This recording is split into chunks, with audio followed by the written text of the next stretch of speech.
I'm Mike Brilla, host of the Inspired Teacher Podcast, a part of the Education Podcast Network, just like the show you're listening to now. Shows on the network are individually owned and opinions expressed may not reflect others. Find other interesting education podcasts at edupodcastnetwork.com.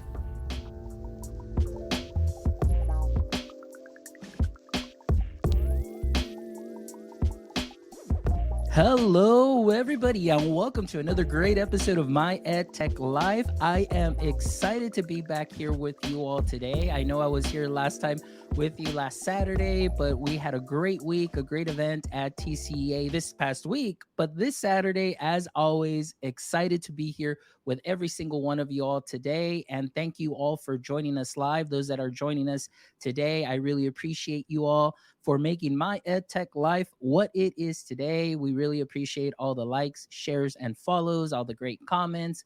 Thank you so much from the bottom of my heart. As you know, we always try our best to bring educators and creators one show at a time. And I am excited about this morning's show. Like I mentioned, TCEA this week was amazing. And during that event, I got to meet some amazing educators, some amazing creators, and then, of course, some amazing platforms and amazing people that work for these amazing platforms. And today, I'm excited to have Jacqueline Gochoko joining us today. Jacqueline, how are you this morning? I'm doing well, and you nailed the last name. Way to go. But I'm doing well. I'm excited to be here. Thanks so much for having me. And how are you doing this morning, Alfonso? I am excited. I am thankful. Like I said, this is my jam. This is Saturday mornings. Actually, Saturday, if I could do this every day, that would be amazing. But Saturday mornings just have something special after, being gone for a whole week or even a whole week of work, waking up early, getting those creative juices flowing, and of course, making sure that we get caffeinated. Oh, There's yeah. just there's Cheers. just something about that. Yes, there's just something about that. So I just want to give a shout out to Sherry for joining us this morning. She's joining us through LinkedIn. So thank you, Sherry, for joining the conversation. So let's go ahead and get started, Jacqueline. So first of all, let's talk a little bit about TCEA, since both you and I were there, and I had the honor and pleasure of meeting you there. So I want to get your, I guess, impression of this past week. What were some of the big highlights and, just wins for not only you, but for ClassHero altogether? Yeah, absolutely. TCEA ended up being such a blast.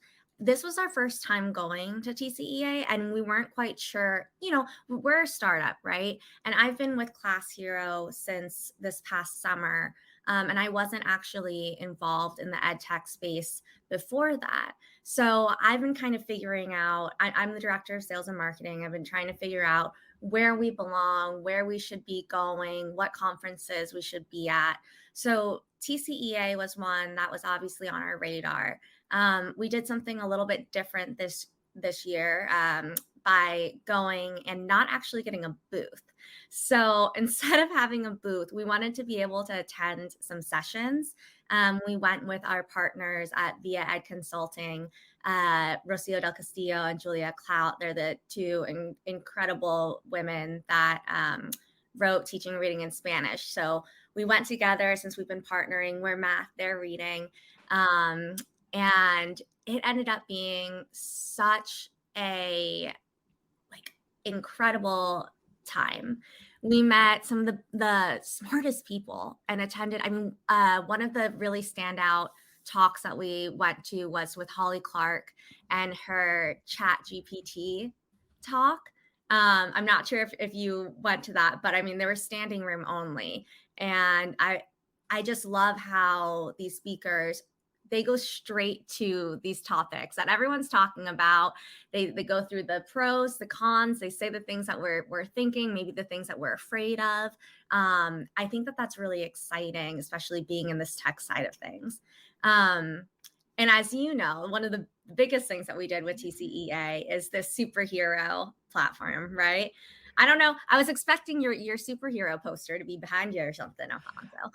Yes. No, I actually have it. And you know what? Right now that you said that, I just forgot to bring it over here so I could be like, hey, check it out. But you can definitely see it on Twitter. And I shared with you, my wife surprised me with yesterday. I show up get back from work, and she put it up in a frame, and I'm like, oh wow, that is so cool. So I'm definitely going to place that in my office wall for sure. I love it. I love it. So, you know, for those that don't know, our superhero campaign is something that we have been doing for the past year. So we really went big with it at TCEA. We had a lot of people nominated for being these education superheroes. So essentially what we do is as something as a way to celebrate educators in the community, you know, people that are making big changes, which every educator does, but they just don't get acknowledged for it, right? And I was telling you earlier when you were saying how you were so surprised by your nomination, I said, you know what? Everyone is, which to me was the most surprising thing because it could be someone with, you know, 50,000 followers on Twitter. It could be someone who's a brand new teacher. And every time they're like, someone nominated me, and they were so shocked. And to me that was just, it's sort of, it makes me kind of sad, you know, because these educators are, they're just so important. um Education's been really big in my family. My sister is a elementary school teacher. She's been there for 10 years, and I know how thankless it can be. And even though this is something small that we do, it's really nice to see the big impact because these educators really do deserve them to see themselves as superheroes. So that was really fun to be able to spread that joy and kind of that celebration at TCEA. I'd say that's probably the biggest that it's been at a conference so far. It seemed to really catch fire there, which is great. You know, those are the types of things that I hope as a marketer would catch fire. Well, I mean, I think you nailed it. I mean, it was just amazing. And again, like you said, very surprising to a lot of us. And then of course, once you get that surprise and then you start seeing on Twitter like who else is nominated, and then you feel like, oh my gosh, like I am amongst, these great people that I look up to and so on. And then even colleagues and friends that I know that we're from the same area and so on. And I think that that's just something that is amazing that you did, and it was definitely a big hit, having finding Nikki and trying to get our posters and trying to Yeah, coordinate times, because as you know, all those sessions going on concurrently, and then of course events and everything. But I was just very thankful, so thank you so much for that, and of course for acknowledging all the wonderful educators that are out there. As many times, like you said, it can be a very thankless profession, and the fact that a poster, a nomination, just taking that time to do something special can really fill someone's bucket for quite a while. And it definitely did for me. So thank you guys so oh, much. But so, as far as, like you said, this year you didn't get a booth. This year you guys were mhm. kind of joining in, hopping on, seeing what is out there, seeing what's going on maybe here, also getting a big taste of what Texas is also, as well. As we all know, this is a big market too for education, ed tech, education services, and so on.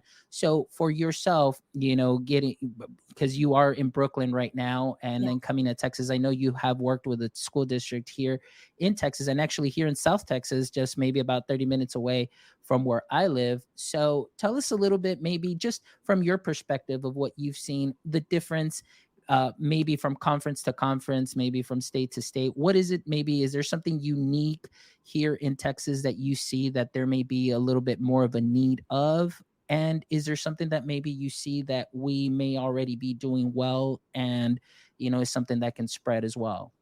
absolutely. So in Texas specifically, obviously there's a lot of emergent bilingual Mhm. students, right? So a big thing there is helping students who, you know, they know all these different languages and they don't speak the same language that their teacher speaks, right? And so something that we're really passionate about doing is, as it says on the screen here, adding language to the equation, right? So a little bit, I'll back up just a little bit to explain give a little more context about what ClassHero does, because that might help with understanding, where we're at and what we're trying to do in Texas and throughout the country. So ClassHero, for those who aren't familiar, we are a K-8 curriculum delivery tool for math. What makes us special is that I like to say we're curriculum agnostic. So we are the technology that delivers your math curriculum. Whatever that math curriculum is, whatever your scope and sequence is, we like to leave that to the experts, the educators that are there with their students. They know their district's needs. They know that sometimes those needs change, and they're going to have to change curriculum over time, right? We're making it so they can use our platform no matter what. We'll grow with them. We'll change that curriculum with them. We'll change that scope and sequence with them. So that makes us a little bit different since we're not pushing our own curriculum.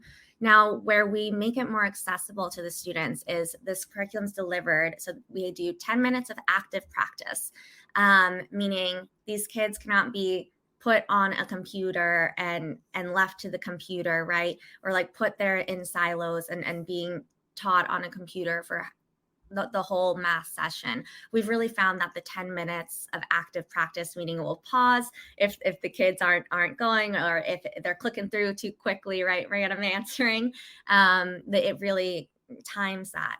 So what we've found is that's where it's been the most effective. And we've made it more accessible to them by supporting their math practice in 37 languages.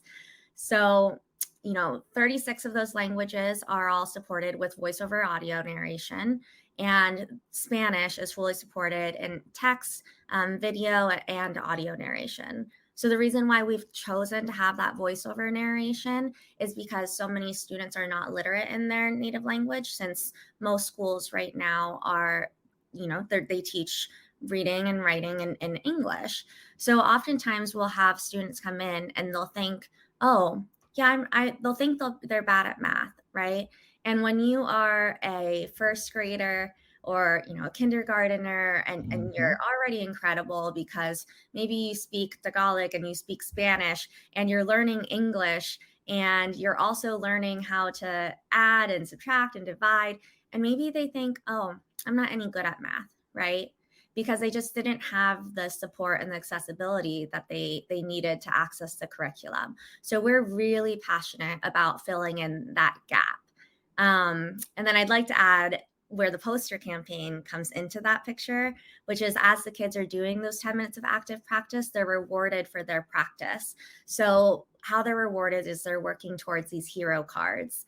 They receive a little puzzle piece for each practice completed. At the end, it will be a hero card. And those heroes are heroes. They're mathematicians from around the world, different cultures, different backgrounds. They're astronauts, they're artists. And they're also unique to each district. So sometimes it's also a teacher that they all really admire, a custodian that, is always there to high five the kids when they come in every morning.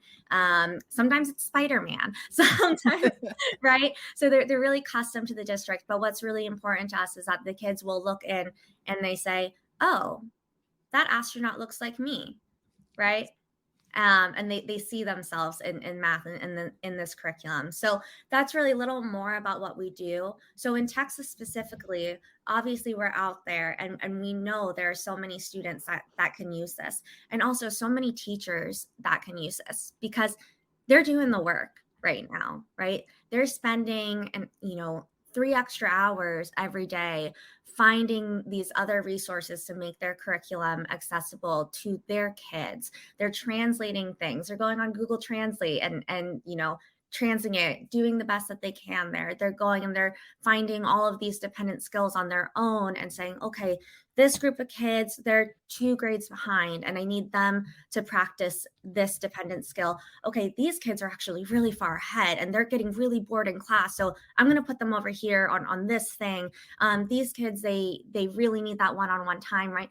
They're doing everything at once. So we're trying to remove all that extra work that they have to do in order to just teach. So that's really what we're trying to do in Texas. Obviously, there's big populations of the emergent bilingual students. We've been out there working with Tabe a lot.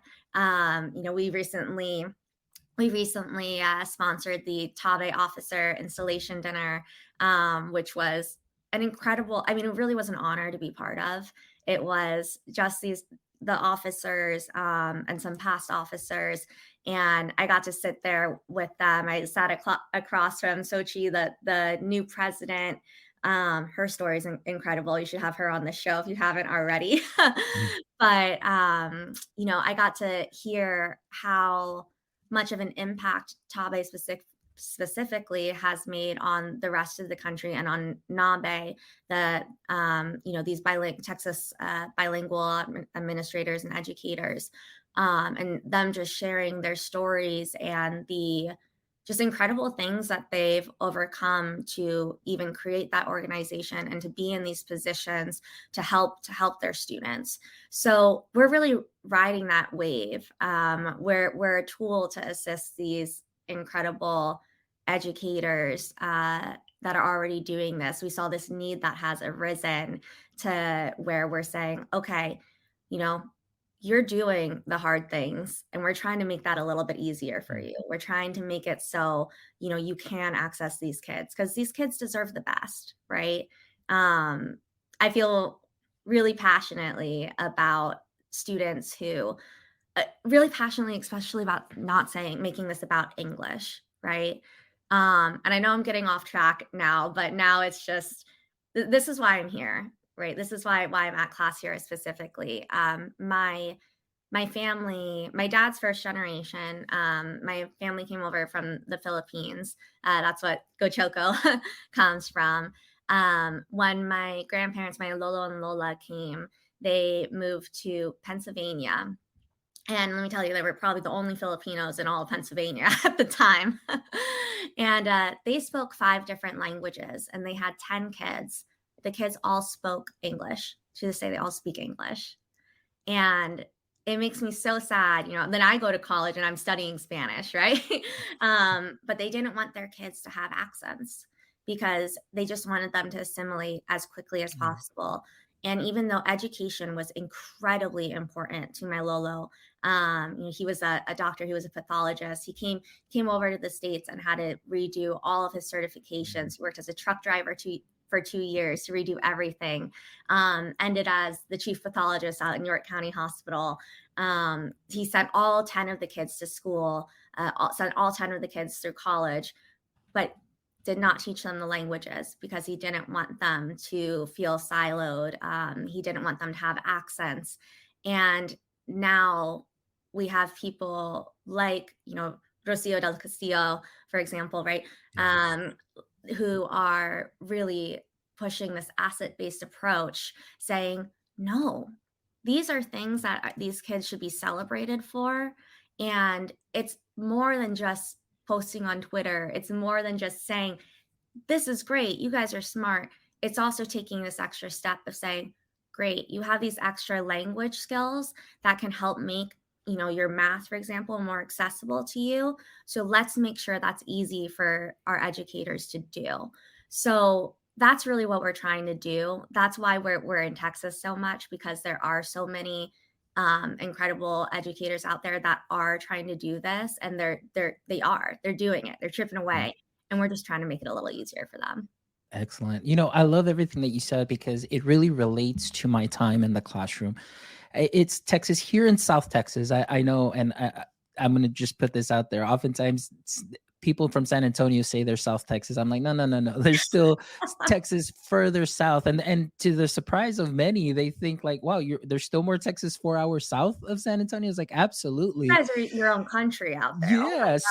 So this area, I mean, honestly, this area right here is, again, emergent bilinguals, but my experience in the classroom, the last 8 years in the classroom where I worked in the city of Mission, Texas, is right along the border. So there's a lot of manufacturing plants. And in our school, we had so many students that would come in from Japan, from Korea. I had some students that came in from Israel.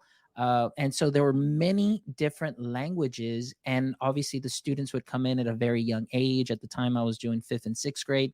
So the English that they did know was very minimal. It was just simply conversational, just enough to get by.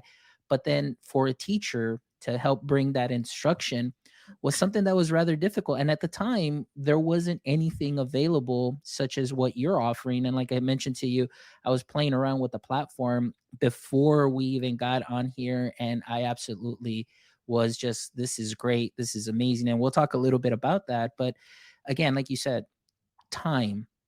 So now the teacher has to plan lesson plans. They have to plan for all their students, but then they have that need also for a student that may be coming in from a different country. And how do I do that? You've, like you mentioned, there's tools like Google Translate, or sometimes it's like, hey, if you're using an iPad, just put the translation feature on. But it's not quite the same. It's like, Right. I know as teachers, I tried my best when I had a student come in from Israel, and I would sit them next to me. I would use the iPad, and then I would start learning a little bit, of Hebrew, just to communicate and just kind of take that little extra step. But the instruction for him was very difficult. He knew what to do once he got going, but sometimes it's just the language and kind of learning things, Mhm. where they're comfortable. And when I saw the list of languages, 37 different languages, and was listening to all of them, I think that that is a great tool. Going with the platform, like you said, in 10 minutes to be able to deliver that additional support, that additional practice, all within the classroom, where a student does not have to feel kind of like singled out if, oh, well, we're going to have to pull you out for, either the Spanish instruction, or, hey, we're going to have to pull you out for this other language. Everybody's working together in the class, and at a comfort level where they're getting the lesson delivered. The instructional videos, like I mentioned to you, was something that I loved, when a student clicks on the video and gets an explanation. And I was just very, very impressed. So I think, from what I see and what you're describing, the experience and the mission of what Class Hero is trying to do, I think that it's something that is very well done. And I know that it's going to definitely continue to grow as you get more educator feedback. And of course, as we continue to grow and change in the education space, I think that, like I said, what you have already is something that is far superior from other platforms that I have seen. So I'm very, very impressed, Jacqueline. Like, you guys definitely went all out. And the other thing You that know? I wanted to point out, and maybe you can talk a little bit about this too also as well, I really like the culturally responsive teaching piece on here that you have available. Can you talk a little bit about that too as well? Yeah, absolutely. Well, first, thank you, because I know you've seen a lot of platforms and that you have a math background and all that. So that does mean a lot, and I'll be sure to share that with the team. They're all West Coast based, so they're asleep right now. But really, Dr. Ted Feller, he is the mind behind a lot of this, right, with the curriculum side of things. And our team is fully remote. We have people all over the world. We are a small team, but we speak. At some point, we try to count how many languages on the team. I think it was above 20 of different languages that everyone speaks. And something I wanted to point out with the translating part. I was told when I first started here, and I was putting in, I was doing some marketing messages. I was changing our website, all of those things. And someone told me, "Oh no, you can't say translated. That's a bad word in this. That's a bad word." And I was like, "What do you mean that's a bad word?" They're like, "Because they think that means Google Translate, that you're dropping this into Google Translate." And as we all know, that doesn't really Mhm. Yeah. translate things, right? um, so something that we do to make those translations authentic is, and this is part of that, right? This is part of actually being culturally responsive and inclusive, is making sure that these voiceover narrations, that the text, all of it is authentic to the language. So things, you can't just flip words, right? It doesn't work like that. So everything that's translated, it's all checked by a native speaker. um, and that's something that's been really important, as well Yeah. as the voiceover narration. They're all they're these they are robots, right? They are the digital voices, but they're all different voices. Mhm. So the kids aren't sitting there and every single one is the same, monotonous, like robotic voice. Each one, it will switch between male, female, older, younger. That's something that we always hear that teachers really love. The accents are really authentic. All of that's part of it. Uh, Now, also with the hero cards, that's something that's been really important to this so that the kids are able to see themselves in education. We were able to have a teacher told us recently, maybe in the past month, she was saying how one of her students who had never won anything before in class, right? He, since this is rewarded based on the time practice, not accuracy or this or that, he was able to come up to the front of the class and she could give him this hero card that he earned.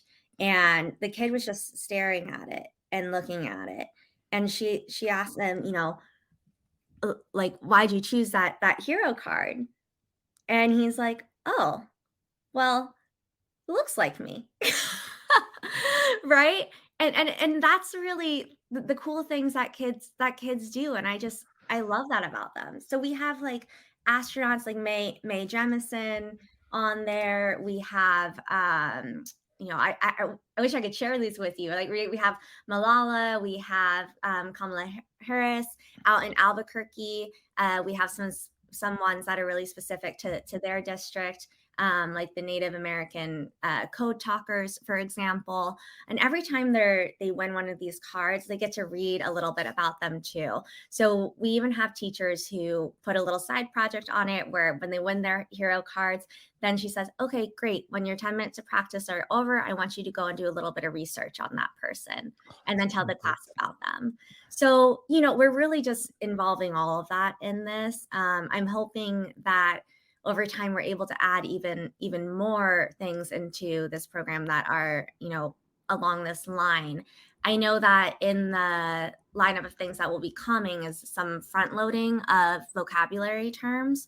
So obviously English is confusing, and then math also is confusing. It has a language of its own, Mhm. right? There's a table in English, like a kitchen table, and then there's table in math.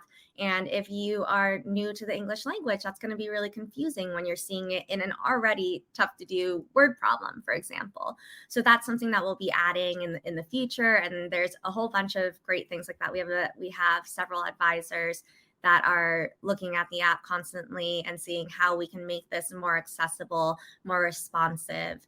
So yeah, those are some cool things that I like to highlight from it.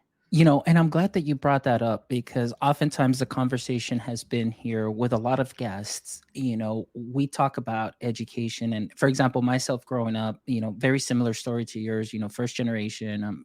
And I'm an only child. So it's like that pressure's on and you want to do your best. And, so you grow up and doing these things. So really, my motivation really is just my parents and just Mm, they're always telling me, it's like, do the job that is not gonna have you do what we do and work as hard. mm, And but then I fell into education and it almost feels like I'm working just as hard. But it's great though, because now I'm giving back, to the yeah. community and doing those things. But really it was because of what I learned from them. But I can't really think of maybe in my education experience in that for those formative years really looking up or seeing like, hey, maybe I can be that, or maybe I can be that because of that connection. But that's something that is so important that when I became a teacher, I would do Zoom sessions and invite people from all over the world, and of course, people that, scientists or educators, people that would work that would be that can connect with my students, but also that some of my students can identify themselves with and say,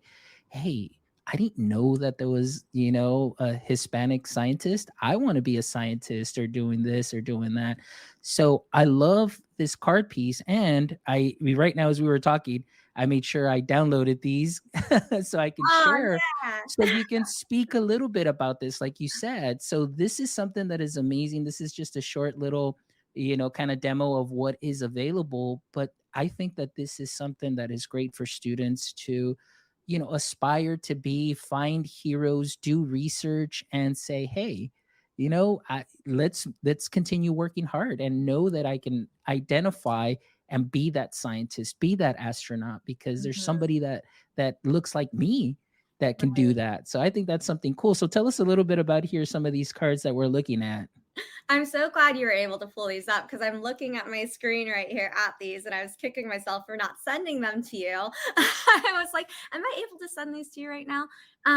So this is something that we did in partnership with Albuquerque Public School District. So we are Albuquerque was one of our first major school districts that we were adopted into, and they wanted to have custom cards for them, and so they went through, they spoke with their teachers, they spoke with the kids, and they gave us a list of the heroes that they wanted included. So we worked with an artist, obviously, just really amazing artist, found the symbols or items that we wanted included in there. They were really detailed. If you stop here and look at Deb Holland, you can see in the top left corner like a Native American tribal symbol right there that they said, this has to be front and center on here.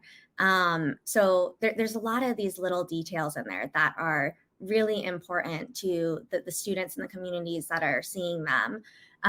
So that's where that came from. Yeah.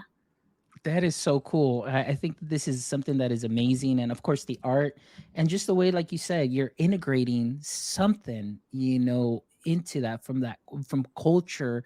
And also, not only for just the student, like, for example, to say, oh, I see myself in them and identify, but I Mhm. think the value of bringing that into the classroom so other students can ask and seek and do research and say, wow, like open up their eyes, open up their perspectives, and really, make the learning an experience, an Mhm. unforgettable experience, something that, is part of them now as they continue to move on from year to year. So, I mean, I'm sorry that I'm getting so excited because I know like Class Heroes, the math piece for me is like amazing. But now when you're adding this and rounding this out in such a way, and like I mentioned, there's other platforms that I have seen work, and we use and things of that sort, but something like this is like, wow, rounding out that SEL piece, that culturally responsive teaching and so on, it really is a big hit. So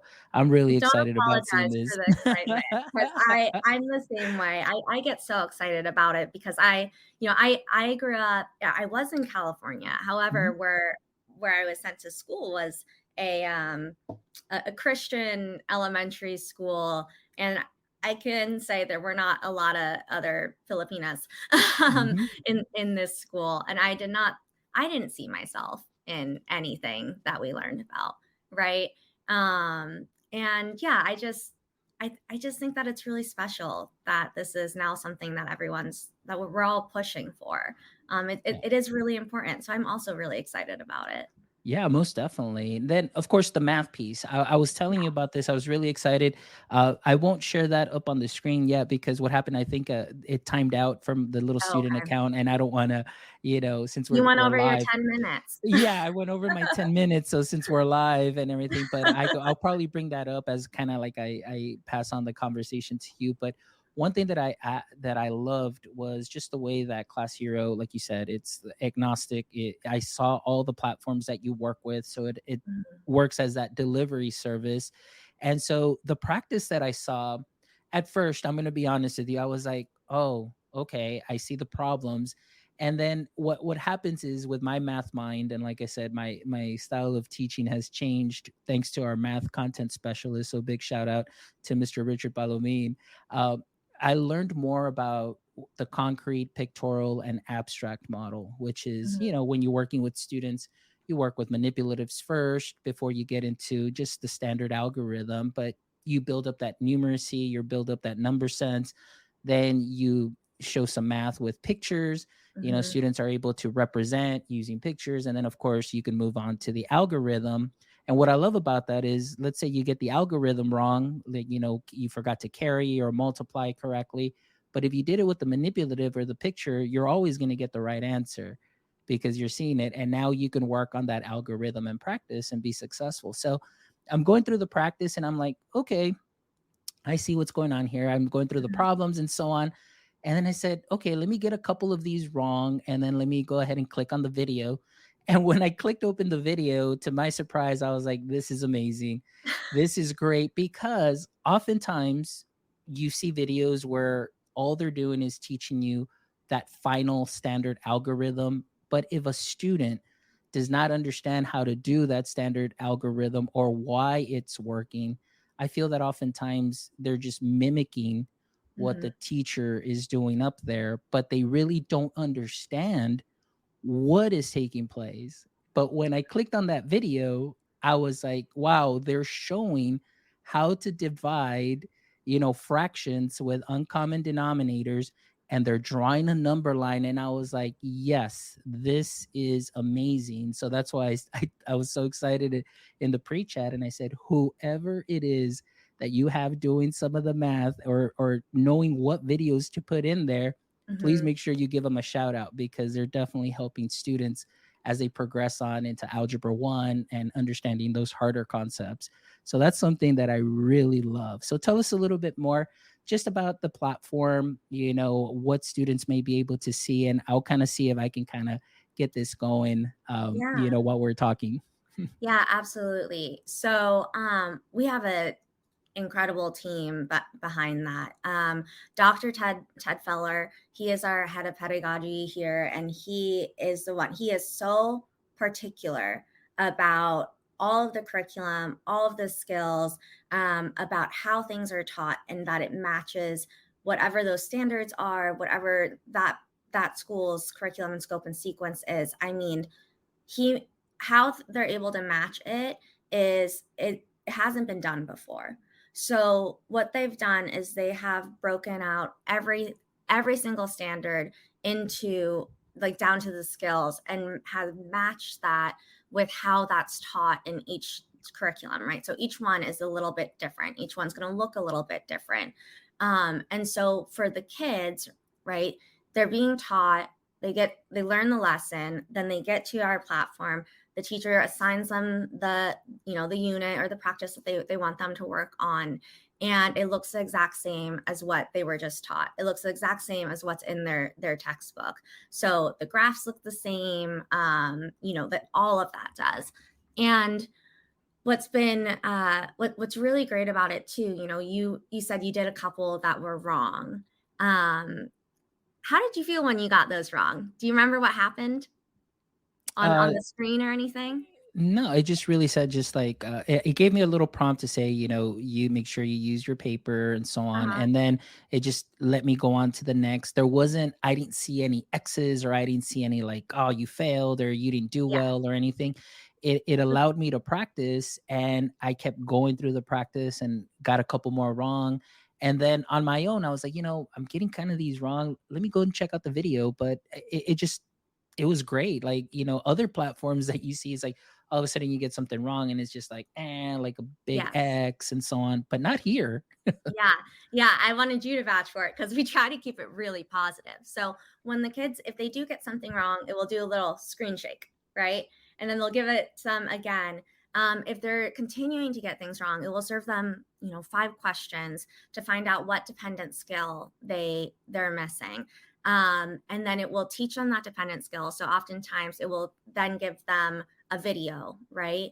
So we are partnered with Khan Academy, and their videos are incredible, except for right now, teachers have to go in and they have to search. They have to find what that skill is. They also have to find what the skill is that the student, it is missing to get them caught up to class that day. So that video is automatically served to the student. And it is fully supported in Spanish if the teacher has Spanish on that student's account for them. So that's where that pops up, and it's all sorted by the skill level. And we actually have 2 engineers that every day they're fully dedicated to creating new, they call them widgets, but these new modules and new curriculum matching question types. Recently they did all of the new star testing.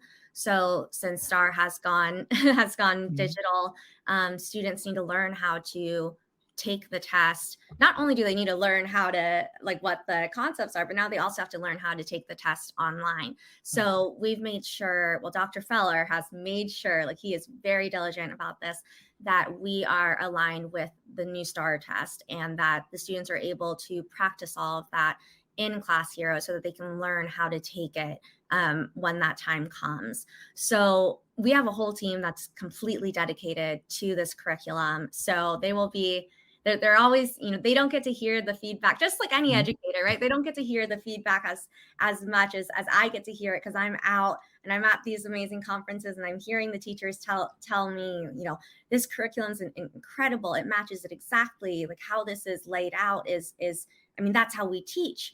That's all thanks to Dr. Feller. He is the mind behind that. His biography is so long. It would take the rest of this podcast for me to go through it. But he has served as, math teacher, as a tech specialist, as a principal.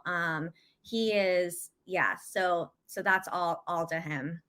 Oh, that's great. So let me bring this up here real quick because I was able to log in just to Great. kind of get a little feel, if you don't mind, just so No, people go can kind of ahead. see. So here it is. So this is the little student account.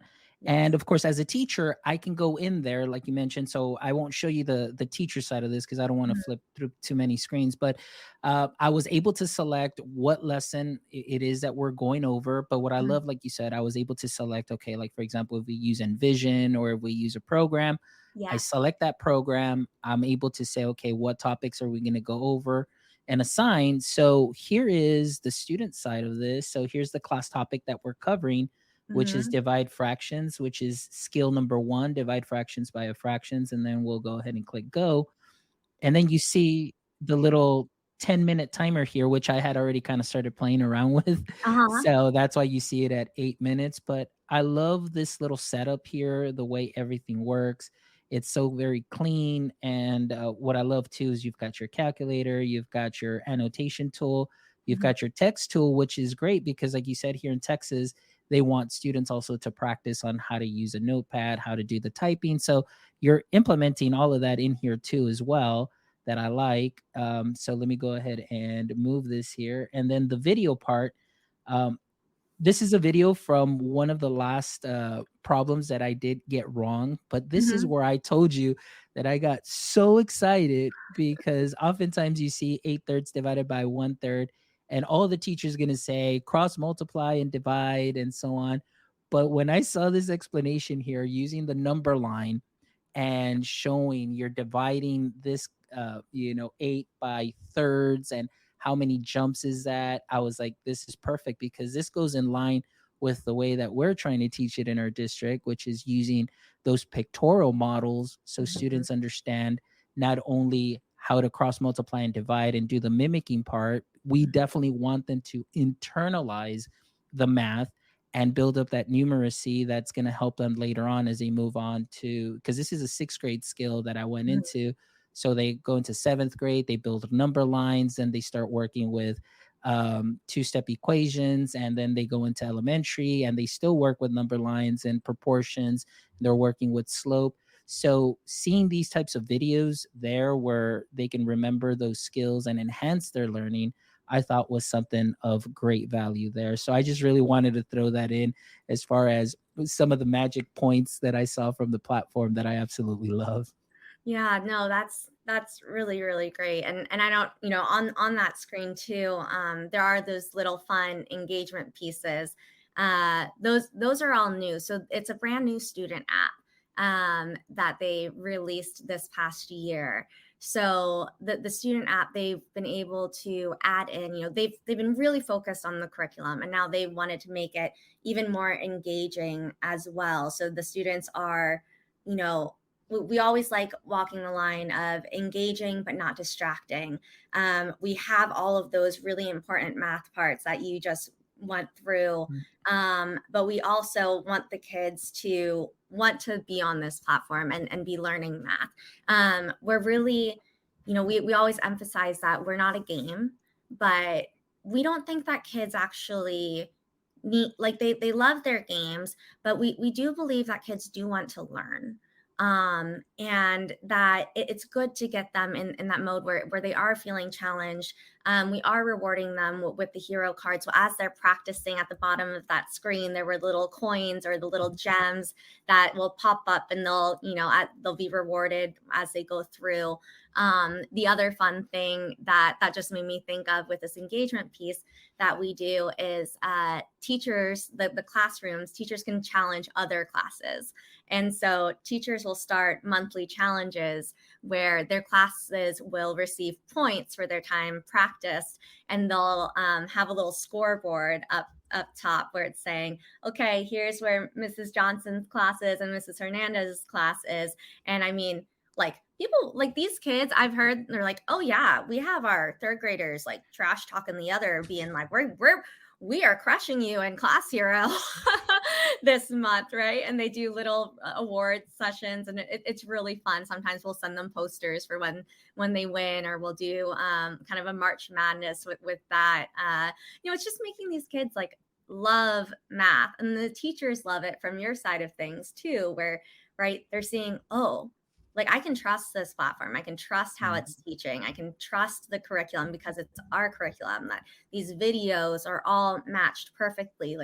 Like they can rest easy knowing that. And then they can also make it fun for the kids. They can, change the culture of math at their school from this thing that the kids don't want to do because they've been kicked out of last platforms because their platforms have made them feel like they're not good at math, right? They're being punished for learning because they're getting things wrong, which is, that's all part of learning, right?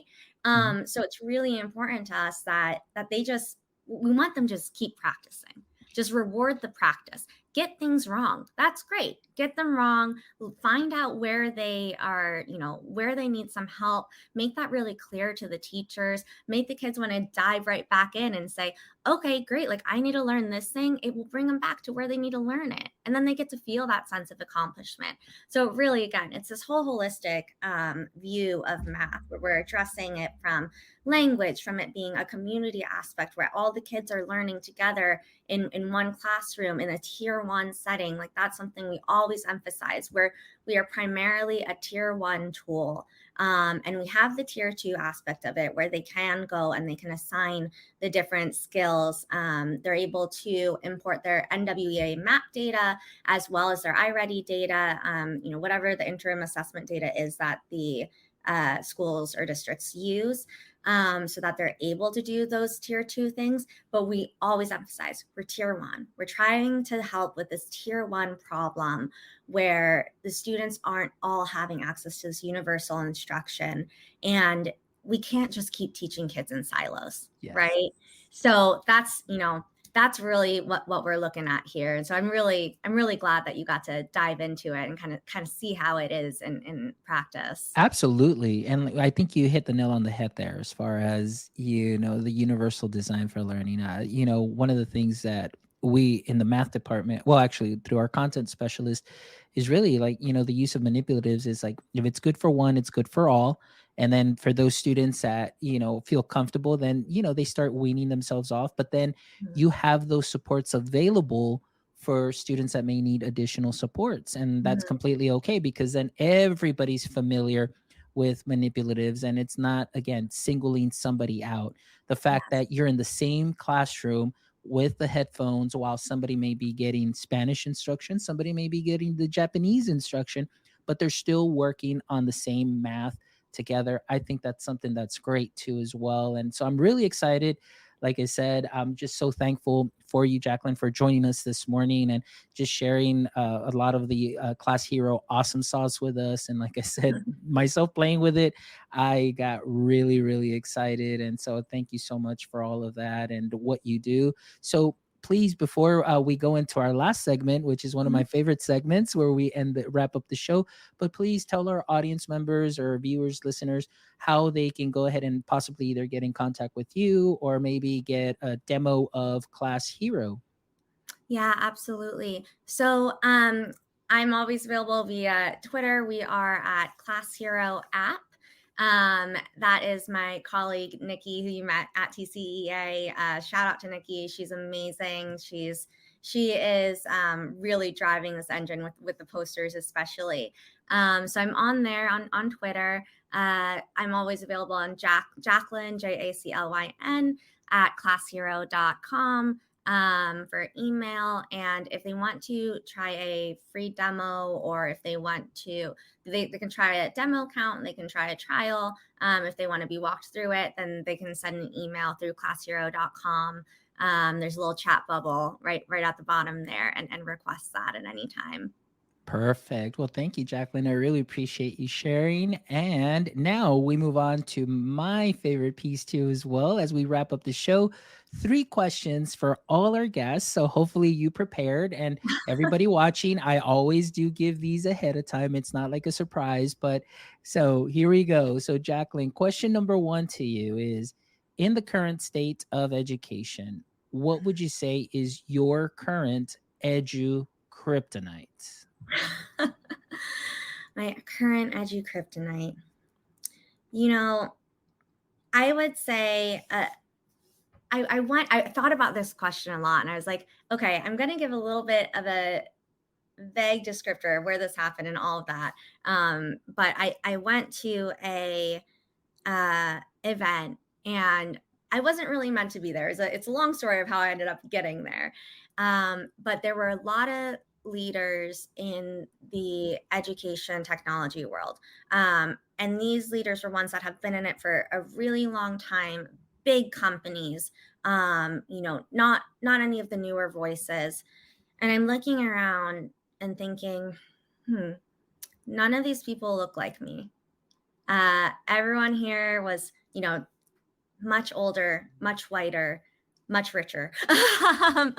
And hearing the conversations, it really lit a fire in me, where I feel like this is something that's always kind of digging at me. It's something that's always in the back of my mind, where I'm thinking, we need to have new voices at the table, right? These are the people that are driving education technology. They're the ones that are driving a lot of education decisions. And they don't look like a lot of the students and the teachers that I'm out working with every day. I'd say that's the biggest thing that just really, it's just always there, where having students, math is the number one indicator of school success. Making it so these students can access it and can love it and can, grow up and start their own companies and be these voices. And I just picture that room of people, 20 years from now, with these students that we're helping right now, and thinking, I really hope that I can see the classrooms that I'm always working with, that I can see something that's reflected, that looks like that in 20 years, and that room is going to look different. So yeah, that's just a driving thing. It's always at the back of my mind. Yeah. Sounds good. Great answer, Jacqueline. Thank you so much. Before we go on to question number 2, we have Sherry here who's joining us from LinkedIn. And her question is, will ClassHero be at ISTE this summer? Absolutely. We're very excited about ISTE. We were there this past year in New Orleans, and we'll be out there in Philadelphia for sure. Excellent. Awesome. So Sherry, you definitely make sure you connect with Jacqueline, and Yeah. then that way you can go ahead and meet up in real life. So thank you so much, Jacqueline. Okay. Question number 2 is, if you could have a billboard with anything on it, what would it be and why? Right now, it would be, honestly, ClassHero. Of course, I would not be the director of sales and marketing if I didn't have that answer, right? We'd have the big ClassHero, big add language to the equation, something fun up there. I'd probably put a website for everyone to go on and nominate their superhero educator. Yes. So, of course it's going to be that. Yeah. I love that idea. I can actually picture that, Jacqueline. And to be honest with you, like, this campaign can definitely be that one spark, something that can really just kind of change the climate for a lot of teachers. And like you said, often go as unsung heroes. But I can definitely picture ClassHero putting up a billboard and just with that little QR code, something where somebody drives by, takes a picture or what, obviously not the driver, hopefully not the driver. I'm not saying do Not the that, driver. but the passenger can say, or excuse me, the driver can say, hey, buddy, honey, help me take a scan that or something. And then they can nominate somebody either that day or that week. And just they can get that little surprise email, something. So, yes, do it. I think that that could be something wonderful that can really just bring that joy back into the classroom or at least fill that person's bucket. And you never know. It's just that one small thing can mean a lot to many. So I really like that, Jacqueline. I think that would work really well. Yes, do it. Noted. That's, yeah. I'm All right. All right. Last question, Jacqueline. And this is a fun one. Okay. So if this was your podcast today, this is the Class Hero app podcast, and you are the host, Mhm. and I am your guest this morning, what would be one question you'd like to ask me? Hmm. So, what would be if, because now that you've played around with the app a little bit, right? Mhm. And you've said all these great things, but we're constantly seeking feedback. We're constantly trying to make this better. If there's something that you think would be a wonderful next iteration, either in the culturally responsive piece, or maybe it is a specific a hero that you think we should be highlighting in the app, or maybe whatever that is, what feedback do you have? What's your one piece of main feedback from playing around with it? Well, from playing around with it, I guess one of the things is, and again, this is just because I wasn't too familiar with the platform, so I just kind of Mhm. picked like Envision because I know we use like Realize, and I know Envision is one of our things, and the problems look great and everything. But I know here, and probably not only my district, but every other district, the panic is new test items. Oh my gosh, new test Mhm. items, new test items, and all those new test items are I okay, so so I feel that a lot of companies really just use a lot of that fear of the new test items to really Mhm. just say, "Oh, you better buy us," or we're the only ones that have this solution. When all those things could be done on stuff that is free, but of course they package it up in a one-stop shop, but Mm. it may not be that very well done. And so what I see is I see that at least right now your graphics and everything is set up very well, but maybe adding those components to Mhm. practice those drag and drops that the Mhm. state is going to put in there. And again, I only went through one little lesson, so I'm not sure if those are included. So if you say they are, I'm going to be like jumping up and down, if they are. But if they're not, it's just something to look into because, Well, they fortunately, they are there included, you which is go. great. Perfect. So So look, if anyone wants to learn more about those, yeah. we actually have a whole ebook on it, which with Star specifically.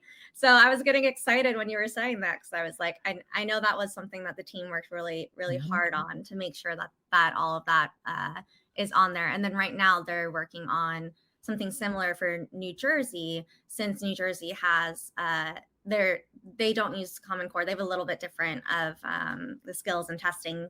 So they're constantly going through and adding these different tests that are going to be included in here for the different regions that we're working with. So the team is going to be really happy that that was your feedback. Yeah, and and like I said, because I only played around with it this morning and I didn't really Oh go all yeah, the way through. I didn't get to experiment or see that and experience it. But now that you tell me that it's there, then I'm definitely gonna go look and play around. But that is one thing that I do appreciate, that it is yeah, already there and that you took that careful consideration of planning ahead and anticipating what the need was and listening to feedback. And that's something that is so important because yes, oftentimes I feel that a lot of platforms really just, okay, let's just take what we have and then let's just overlay all this other stuff on top of it and then prepackage or repackage it. But it's not done very well. It just seemed like it was just boom, here it is because yeah. we just need to get it into your hands and so on. And So the hearing you care. bring that up, it's just Mhm. it's reassuring that, like, hey, this is really important and we need to keep pushing on it, right? It can always be better. We can always add more. And so it's really important for us to listen and hear feedback from experts like yourself. And that just really helps guide us to where we need to go. So thank you for sharing that. Yeah, that's awesome. Well, Jacqueline, it has been an honor and a pleasure. Like I could keep talking with you forever. And honestly, I do want to say thank you so much for the invite to the event. It was great to also see, the E twins there. Jenna Lee was there too. We had Victoria So Thompson was fun. there. A lot of amazing people, and I just thank you that I got to meet you and got to meet just these amazing educators there too as well. I loved it, and just keep doing what you're doing. And like I said, you definitely created a big buzz at TCEA, but it's not just for the posters. As you can see here, you have some great amazing content, and that you just really are packaging. It's kind of like a total package there, not only the social media but the actual content, and that really means a lot to us as educators, for a company to be able to bring that content and not just the social media piece and the buzz around social media. So keep doing what you're doing, Jacqueline. Thank you so Thank much. I you, really Ron. appreciate you. Thank you so much. And for all our guests that joined us live, Sherry, thank you so much. Those of you that are going to be catching the replay or listening to the podcast at a later time, please make sure that you follow us on all social media at MyEdTechLife. Make sure you check out our website at myedtech.life, where you can check out this episode and the other 170 amazing episodes where you can learn from educators and creators. Take a lot of that good, sprinkle it onto what you are already doing great. Please make sure also, if you'd like to support our mission of connecting educators and creators one show at a time, please make sure you stop by our merch store or become an awesome supporter there on our website as well. But again, we do have some great merch. As you saw, those of you that were at TCA, I love that. we've got some great designs. And again, all of that just goes back to the show, guys, so we can bring you amazing guests week after week, day after day. And so we're just really excited again to be back with you all this morning. But until next time, my friends, don't forget, stay techie.